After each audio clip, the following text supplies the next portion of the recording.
জলের ঘাটে যায়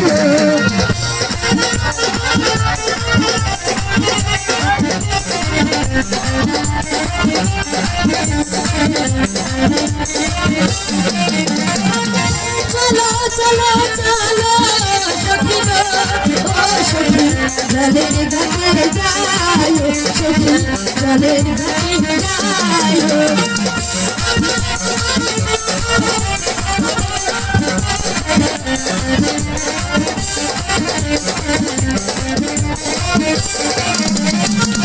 মনের যত জ্বালা এখনো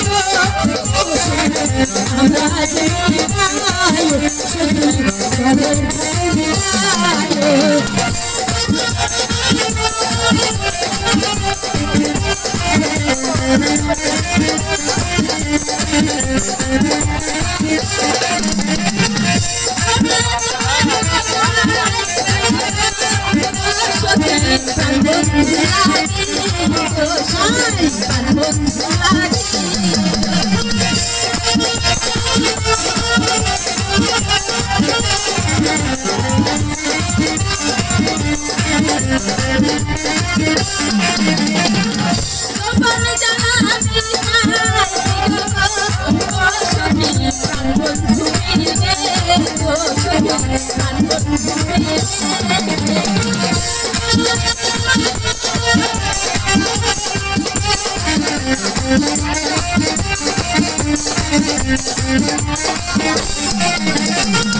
কোথায় পাবো জানবো ঘুরে গো সখী বলো না আমার সখী বলো না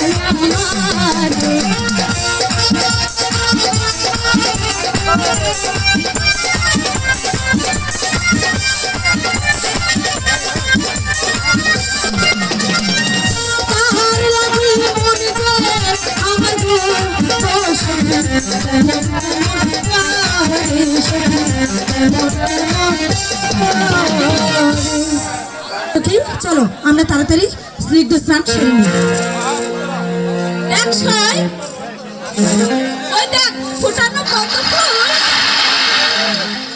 দেখতে অনেক সুন্দর লাগছে তাই না সই? হ্যাঁ সখী তা তো দেখলামই এখন চল আমরা তাড়াতাড়ি স্নিগ্ধ স্নান সেরে নিই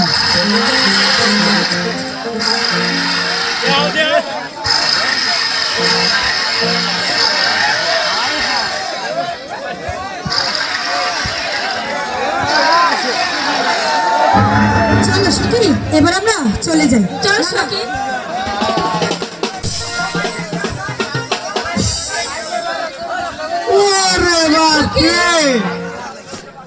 আর আমি চলতেই পারছি না গো কত দেশ ঘুরলাম কত জায়গায় গেলাম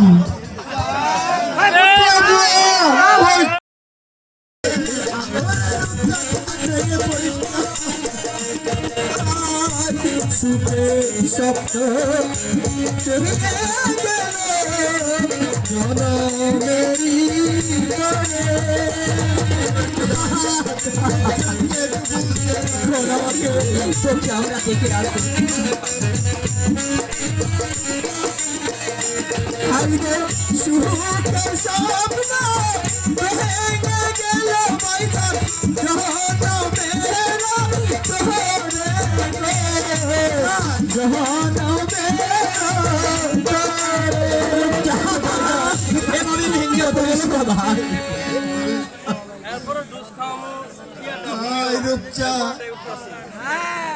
আর কেদো না ভাই প্রাবচান যে কারো চিরদিন বেঁচে থাকে না তুমি শান্ত হও ভাইজান আমার জীবন মানছে না ভাইজান এখন আমি কাকে বাপজান বলে ডাকবো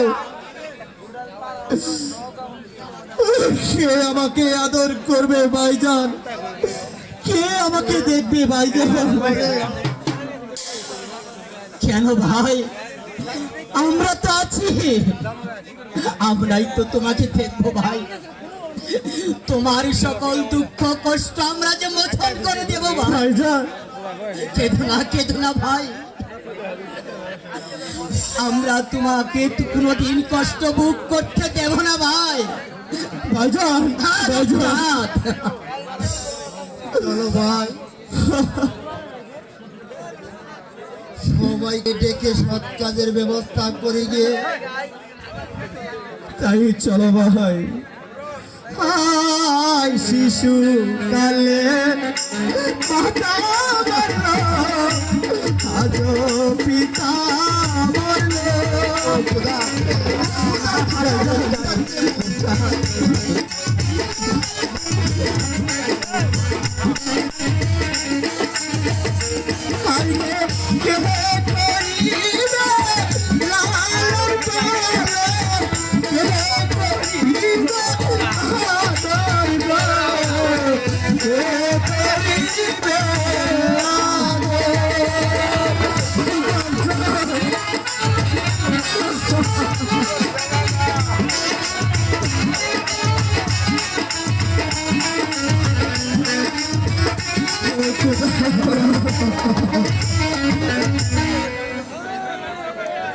কন্যা, তুমি এত বড় কেশ, হরিণের মতন চোখ,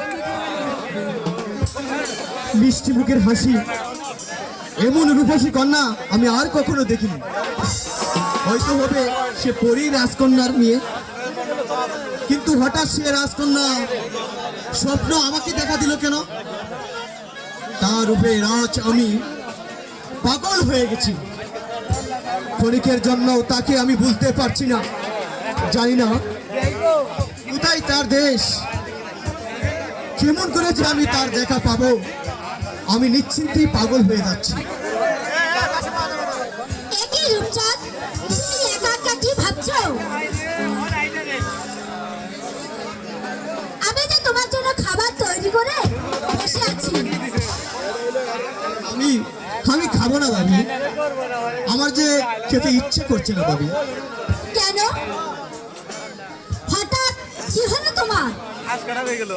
আজ কদিন ধরে দেখছি ঠিক মতো তুমি খাওয়া দাওয়া করছো না। বলো বলো না তোমার কি হয়েছে? কি যে হয়েছে ভাবি তাহা আমি বলতে পারছি না।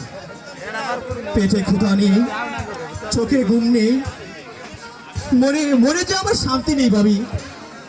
তুমি বলতে পারো ভাবি, হঠাৎ হঠাৎ আমার এমন হলো কেন ভাবি? আমার মনে হয় তোমার না ধরেছে। যাও ভাবি, আমার সাথে এবার কে প্রেম করতে আসবে? তুমি আমার সাথে ঠাট্টা করো না ভাবি। আমার সাথে আবার কে প্রেম করতে আসবে? প্রেম করার মতন মনের মানুষ তো আমি খুঁজেই পেলাম না। নিশ্চয় পেয়েছো, মনে হয় আমাদের হয়তো জানাওনি। কিরে ভাই, বলতে কোনো দোষ আছে নাকি? বলো, নইলে বললে আমি চেষ্টা করে দেখতে পারি। তোমাদের দুজনকে এক সুতোয় বেঁধে দিতে পারি কিনা? সত্যি বলছো ভাবি? হ্যাঁ, সত্যি বলছি। তুমি তুমি আমার সাথে? আমি যাবো ভাবি। আমি যার কথা বলবো তাকে কোনোদিন খুঁজেই পাবে না। তুমি কেমন করে দেখলে? স্বপ্নে পেয়েছি ভাবি, স্বপ্নে। স্বপ্নে? সেই স্বপ্ন দেখার পর থেকে আমি আমি আর নিজেকে স্থির থাকতে পারছি না ভাবি। ক্ষণিকের জন্য আমি পাগল হয়ে গেছি ভাবি। জানি না, কিন্তু জানি না কোথায় থাকে সেই রূপসী কন্যা। ইসরে, হয়তো কোনো পরীর দেশে হবে ভাবি।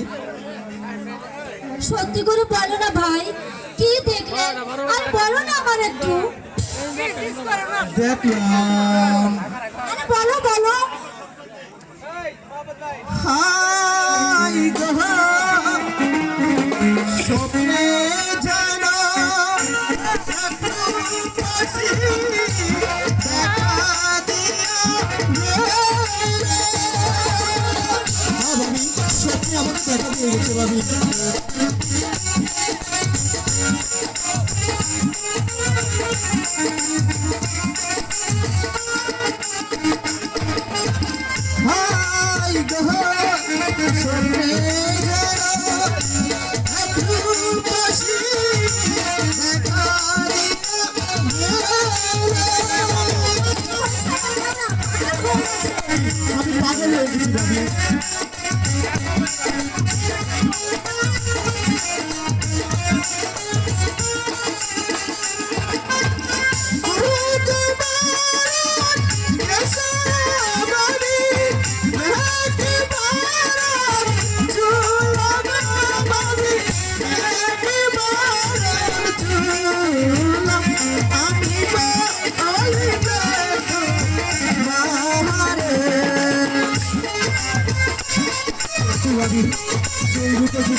পাগল হয়ে গেছি ভাবি।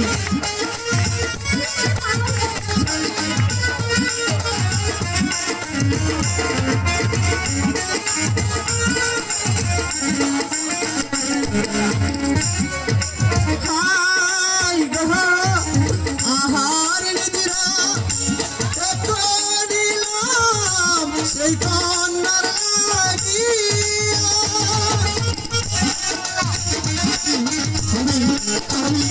আমি তো পাগল হয়ে গেছি ভাবি, আমি পাগল হয়ে গেছি ভাবি।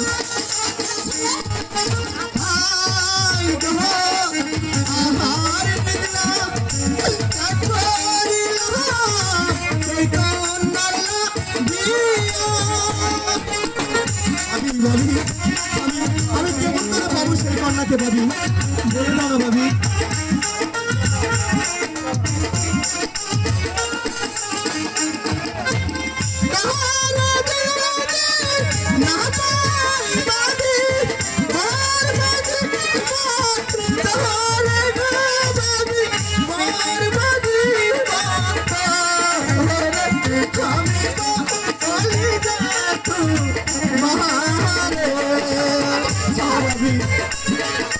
আমি তার জন্য পাগল হয়ে গেছি ভাবি, আমি কেমনে পাবো ভাবি, তুমি আমাকে বলে জানো ভাবি।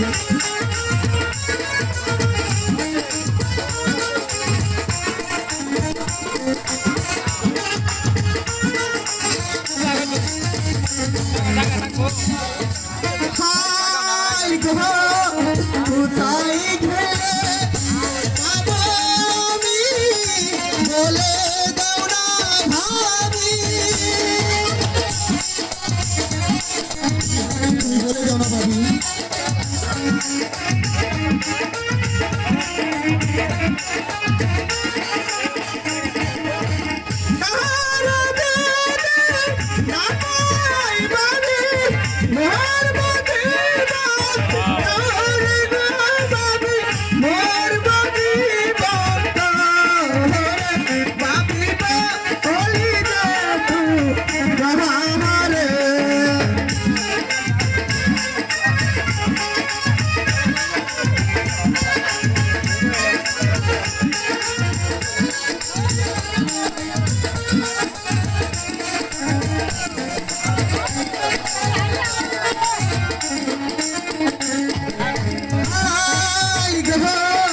স্বপ্নে একটু পাশি দেখা দিয়ে পাগল হয়ে গেছি ভাবি, আমি যে তার জন্য পাগল হয়ে গেছি ভাবি, তুমি আমাকে নিয়ে যেতে দিবে? হ্যাঁ ভাবি।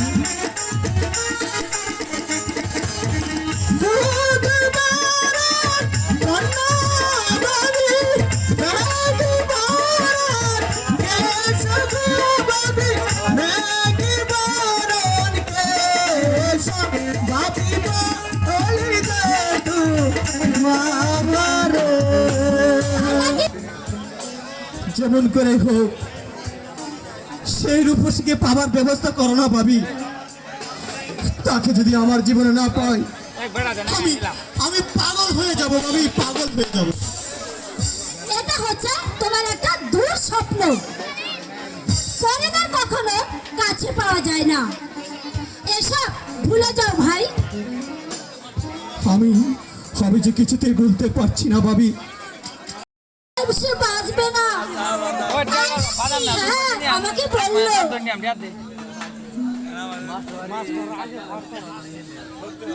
তুই যে হাসছিস ছোট, আমি হাসলাম, ওরা একটা দেখালাম। আজকে তোমার কথা শুনে বামন হয়ে চাপ করার চেষ্টা। মানুষ আর পরে কখনো বিয়ে হতে পারে? ওই রূপসাদের স্বপ্ন স্বপ্নই থেকে যাবে, কোনোদিন পূর্ণ হবে না। আমি শুনে নিশ্চিন্ত হলাম। আমি তো ভেবেছিলাম এই পরি যদি আমাদের ঘরে এসে প্রবেশ করে তাহলে আমাদের সংসারটা ভেঙে তস তস হয়ে যাবে। কি বলছো তুমি? জাদু করে সব কিছু নিয়ে নেবে আমাদের। তাছাড়া রূপচাঁদের আমাদের রূপের আরো প্রশংসাও করবে, তখন তো আমাদের আর দাম থাকবে না ভাবি। কি বলছো তুমি? সেই পরি বউ হয়ে আসলে সবাই প্রশংসা করবে। ওই পরির সন্ধান করতে পারলে তো তাহলে তুমি কি বলতে চাও আমাদের আরো সুবিধা হলো? তাহলে সেই পরে সন্তান না পেলে ওই রূপচাঁদকে বিয়ে করানো হবে না, আর আমাদের সুখ শান্তি কেড়ে নিতে পারবে না। আমরা দুজন যদি বিল থাকি, ওই রূপচাঁদ কখন ওই মেয়েকে বিয়ে করতে পারবেই না। তাহলে এই কথাটা তো রূপচাঁদকে বাড়িতে গিয়ে বলতে হয়। ঠিক আছে, এসো। তুমি না পারলে আমি বলবো। এই চলো তাই চলো। রূপচাঁদকে একটি ভালো মেয়েটিকে বিয়ে দিতে আমরা সেই শর্ত পালন করব বলে ভাবচানকে যে কথা দিয়েছিলাম। রাজ রূপচাঁদের বিয়ের বয়স হয়েছে, তাই আমি মনস্থ করেছি রূপচাঁদকে বিয়ে দিয়ে আর পিতৃ অংশটুকু বুঝিয়ে দিব। এতে তোমার কি মত ভাই করিম? ভাইজান, তোমার ইচ্ছার বিরুদ্ধে আমি কোনো কথা বলতে চাই না ভাইজান। তুমি যা ভালো মনে করো তাই করো ভাইজান। এতে এতে আমার কোনো অমত নেই ভাইজান। তাহলে আজ ওই ঘটক কালুকে বলে রূপচাঁদের জন্য বিয়ের সন্ধান তৈরি করো। আমার একটা কথা ছিল ভাইজান। বেশ, বলো। রূপচাঁদ তার ভাবিকে জানিয়েছে কোচ বরণ কন্যা, মেঘ বরণ চুল, এরকম একটা মেয়ে না পেলে সে নাকি বিয়েই করবে না। একই কথা, এই নিয়ে আমরা কোথায় পাবো? সে কথা বললো কেমন করে? রূপচাঁদ নাকি স্বপ্নে সেই মেয়েকে দেখেছে ভাইজান। কোন দেশের মেয়ে সে? মেয়েটি নাকি ওই পরিরাজ্যে থাকে, ঠিকানা আসলে বলতে পারছে না। আসলে আমাদের রূপচাঁদ একটা পাগল, না হলে এরকম একটা অবাস্তব কথা বললো কি করে? আমিও তো তাই ভাবছি, স্বপ্ন কখনো সত্যি হয় না। রূপচাঁদকে এই সংকল্প ত্যাগ করতে বল। কোনো কাজ হবে না ভাইজান, অন্য কোনো মেয়ে সে বিয়েই করবে না। তাই বলছি তার চিন্তা ভাবনা আমাদের না করাই উচিত ভাইজান। কথা বলো না ভাই, রূপচাঁদ আমাদের আদরের ছোট ভাই। আমি তার মনে কখনো দুঃখ কষ্ট দিতে পারবো না। আমাকে আমাকে চেষ্টা করে দেখতে হবে কোথায় একটি ভালো মেয়ে পাওয়া যায় কিনা। আমাকে আমাকে স্মরণ করেছো বাবাজি? আমার ছোট ভাই রূপচাঁদের বিয়ের বয়স হয়েছে, আমি তাই রূপচাঁদের বিয়ে দিতে চাই।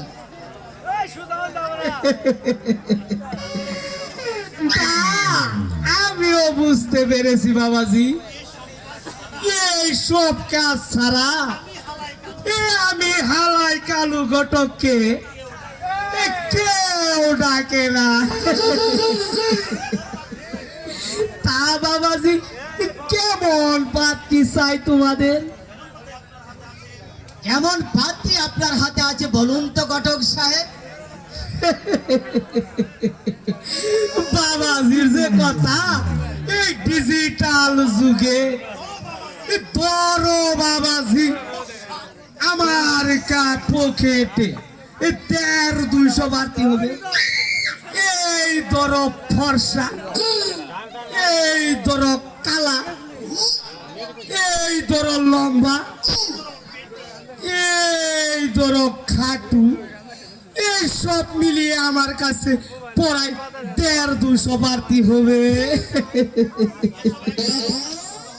এতে একজনের রূপচাঁদের যে পছন্দ হবে না। হ্যাঁ? বলো কি? তাহলে তোমাদের রূপচাঁদ কেমন বাড়তি পছন্দ করবে? তার পছন্দ কুচ বরণ কন্যা, মেঘ বরণ চুল, এর যেমন করে হোক সেই মেয়ের সন্ধান আমরা চাই। ওরে বাপ রে বাপ, এটা কি বাবা মোবাইলে দেখেছে? হ্যাঁ, চাইলেই পাওয়া যাবে। মেয়েটা কিন্তু বেটা মামার বাড়ির আবদার পেয়েছ, কুচ বরণ কন্যা, আবার বলে মেঘ বরণ কেশ। এই মেয়ের সন্ধান আমি বাবু জীবনেও করতে পারবো না। আমার বাপ দাদা 14 গোষ্ঠী যদি এই গড়গিরি করে, তারপরেও বাবা এই পাত্রী তুমি মিল করা হবো না গো। তাহলে কিসের ঘটক আপনি? আমি এসব বুঝি না। যেমন করে হোক, যেভাবে হোক, এই মেয়ের সন্ধান আপনাকে আনতেই হবে, না হইলে ঘটকগিরির সাথে আপনাকে কিন্তু মিঠিয়ে দিব। কেউ যদি আপনাকে ঘটকগিরি করার জন্য না ডাকে, আমি কিন্তু সেই ব্যবস্থাটাই করব। মরে যাবো, মরে যাবো বাবাজি, একেবারে মরে যাবো। আমার ঘটকগিরি বন্ধ করে দিলে ও আমার স্ত্রী পুত্র না খেয়ে মারা যাবে। এ কাজটি করো না বাবাজি, আমাকে ভাবতে দাও। তাহলে সেই মেয়ের সন্ধানে আপনি আজই চলে যান। যত টাকা লাগে আমি আপনাকে দেব, তবু মেয়ের সন্ধান জেনে তারপর আপনি আসবেন।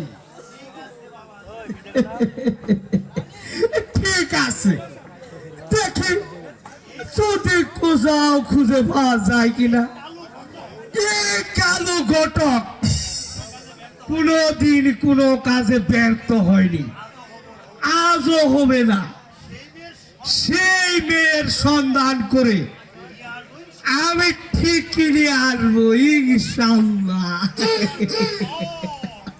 খুদার কসম, আমার বইয়ের কসম, আমার সবার গোষ্ঠীর কসম দিয়ে বললাম, আমি গালু ঘটক পার্টি ঠিক করে আসবো। তবে বাবাজি একটা কথা, ওই তুঙ্গরে উপচাঁদ বাবাজির একটা ছবি আমাকে দেবে? এস, আসুন আমার সঙ্গে, ছবি আর কিছু টাকা নিয়ে যাবেন। তবে একটি কথা স্মরণ রাখবেন, আমার আদরের ভাই ছোট ভাই রূপচাঁদ যে পাত্রীকে বিবাহ করতে চেয়েছে, যেমন করে হোক, যেভাবে হোক, তাকে কিন্তু আপনার ব্যবস্থাটা করে দিতেই হবে। এখন আসুন আমার সঙ্গে। চলুন ঘটক সাহেব। তাহলে এবার বুঝি এই কয়েক মাস এই ঘটকগিরি করে খাওয়া যাবে। ছেলেটা দেখতে ফুলতে কম না। আমি কালু ঘটক আবার কিন্তু মন্দ না। জলের ঘাটে যায়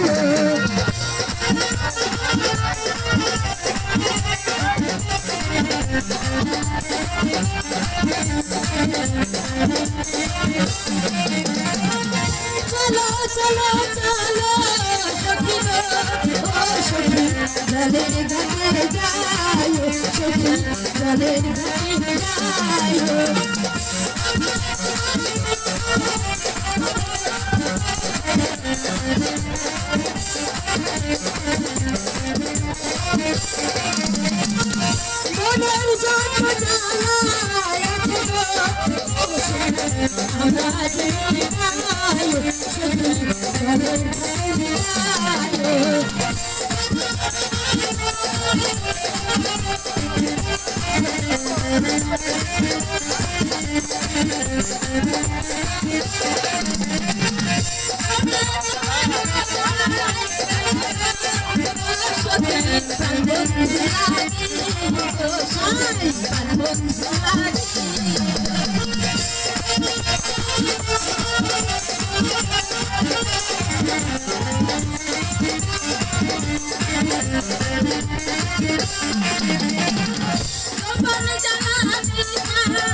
কোথায় পাবো প্রাণ বন্ধুরে গো ও সখী বলো না আমার সখী বলো না আমার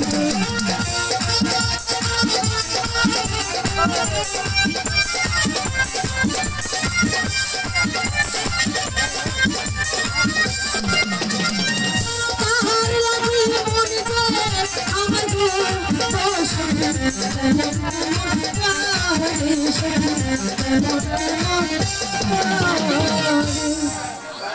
চলো আমরা তাড়াতাড়ি স্নিগ্ধ স্নান সেরে নিই। একশোয় ওই দেখ ফুটানো কত ফুল দেখতে দেখতে অনেক সুন্দর লাগছে তাই না সই? হ্যাঁ সখী, তা তো দেখলামই। এখন চল আমরা তাড়াতাড়ি স্নিগ্ধ স্নান সেরে নিই।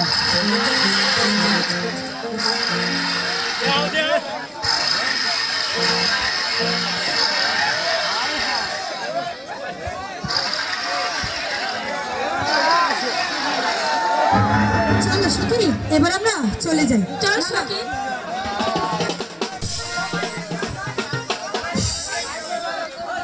ওরে বাপরে, আর আমি চলতেই পারছি না গো।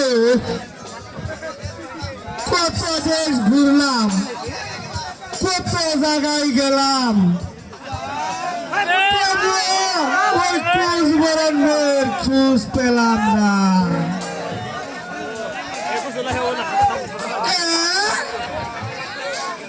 আমি না পুনে দেশে প্রবেশ করেছি।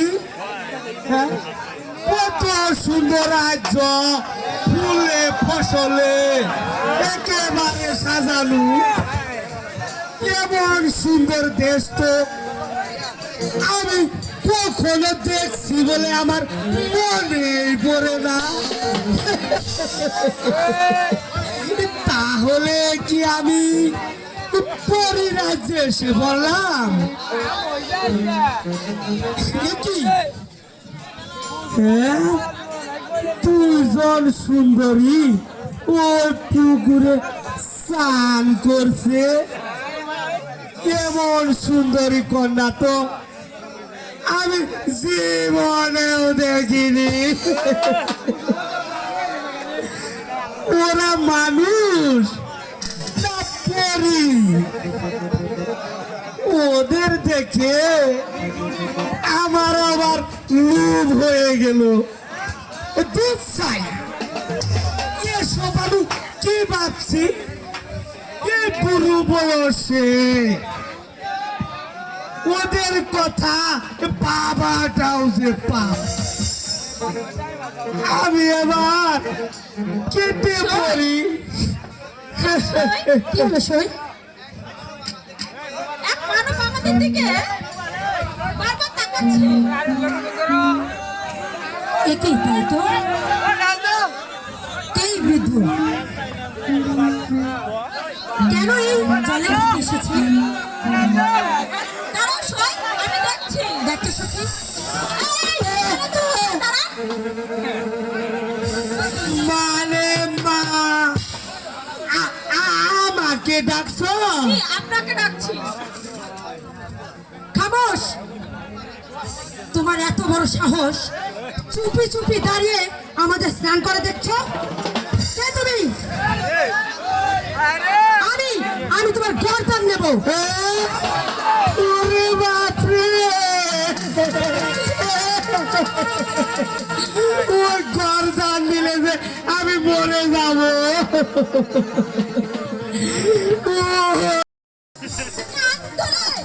লাল করে দিয়ে দিব তোর।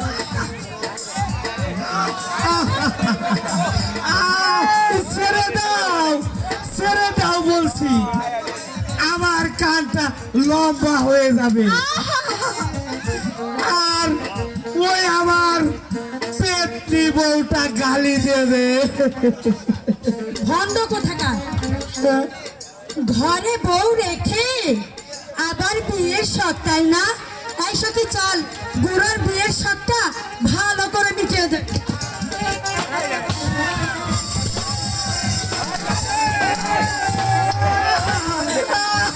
আরে ছেড়ে না গো, বেরো না।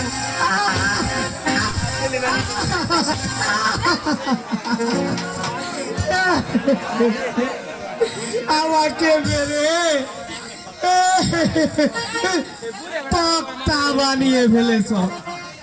আরে এ আমার বিয়ের জন্য না, আমার বিয়ের জন্য না। জন্য ওই আমাদের ছোট হুজুর, ওই তার বিয়ের জন্য মেয়ে খুঁজছে। তাই তোমাদের দেখে আমি মুগ্ধ হয়ে গেছি। ওই ভুলে গেছি আমার ওই পেটনি বউটার কথা।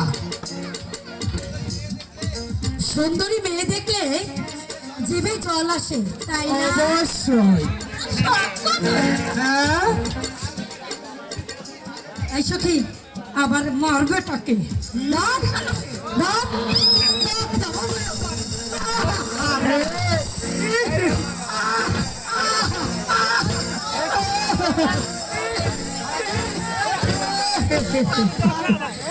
বেড়ারি ভাড়ায় আলাইবে। চল সাথে চলে যাই। এখানে থাকলে আমাদের বিপদ হতে পারে। কাঞ্চ, আচ্ছা ঠিক আছে, তুই যা সখী, আমি এখানে একটু থাকছি, যা। ঠিক আছে সখী, তুই থাক, তাহলে আমি আসছি। আচ্ছা যা। হে পরোয়ার দিগার, তুমি হচ্ছে জগতের সৃষ্টিকর্তা। কার বিবাহ কোথায় তা একমাত্র তুমিই জানো। জানি না হঠাৎ সেই বৃদ্ধ কেন এই জলের ঘাটে আসবে।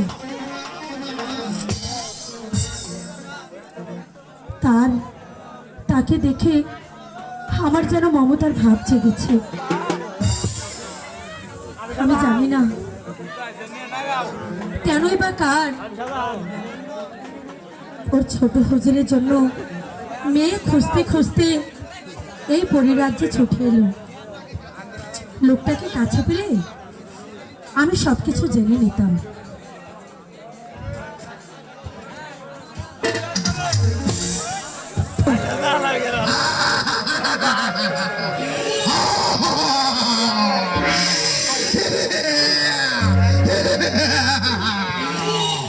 আমি মানুষ খাবো, আমি মানুষের রক্ত খাবো।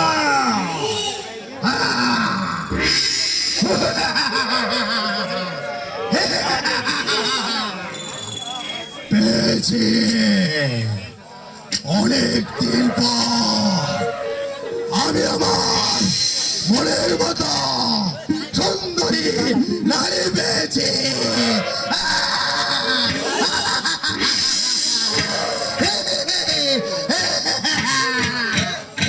কে? আমি দানবরাজ। ওই সামনের পথ দিয়ে আমি যাচ্ছিলাম,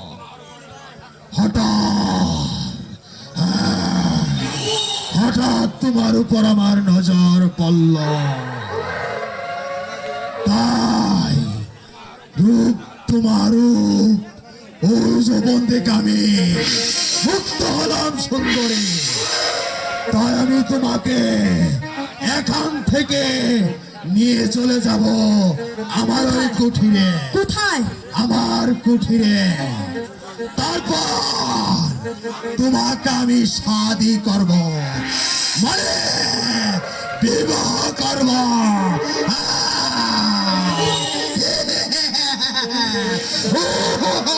হুঁশিয়ার দানব, আমি হচ্ছি পরীর রাজকন্যা। আর একবার আমার সামনে আসলে আমি তোর মাথাটাই উড়িয়ে দেব। ভালো চাস তো এখান থেকে চলে যা বলছি। সাবধান সুন্দরী, আমাকে চলে যেতে বলো, তোমার স্বাস্থ্য কম নয়।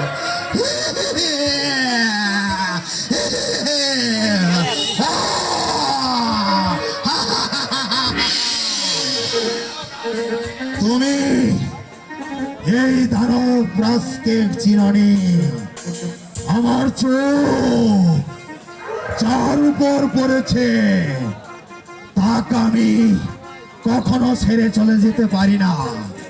আমি তোমাকে এখান থেকে নিয়ে যাব, এখনো সময় আছে। ভালোই ভালোই বলছি, তুমি আমার সাথে চলে এসো সুন্দরী। সাবধান দানব, আমার দিকে এগোবে না বলছি।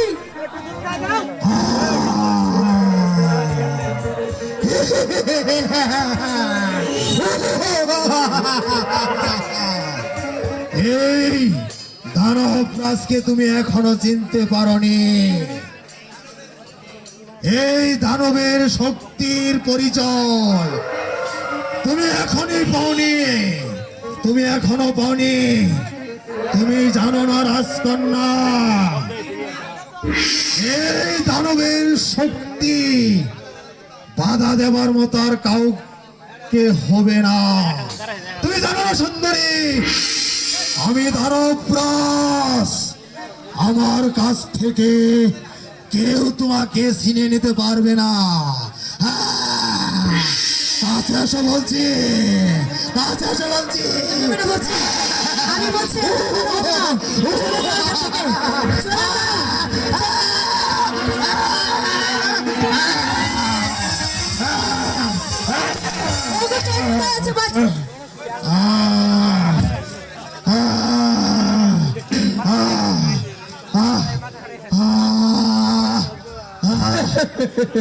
শালা দানব, আমার মাথা ঘুরছে কেন? দেখেনে ওকে বাঁচানো সুন্দরী। মানুষ আছে কিনা? ও সুন্দরী, আমি চারদিকে অন্ধকার দেখছি। আর তুই শয়তান, আমি চলে যাচ্ছি সুন্দরী। তবে একটি কথা মনে রেখো, আজ তোমার কাছ থেকে চলে গেলেও আমি আবার এই অপমানের প্রতিশোধ নিতে আসব। আবার যখন আমি আসব তখন আমি একা ফিরে যাব না। এ ধনুর্বাস, তোমাকে নিয়ে যাব আমার কুটিরে, তারপর তোমাকে শাদি করে আমার রানী বানাবো।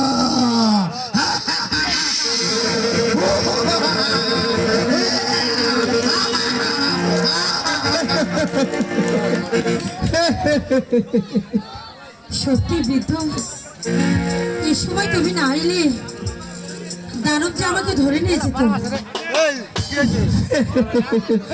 তোমরা আমাকে যে মার দিছ সেই বয়ে আমি ওই সামনের বাগানে লুকিয়েছিলাম। হঠাৎ তোমার চিৎকার শুনতে পেলাম, শুনে বুঝলাম তুমি নিশ্চয় বিপদে পড়েছ। হঠাৎ বাগানের কাছে মন্দিরের সামনে এই গদা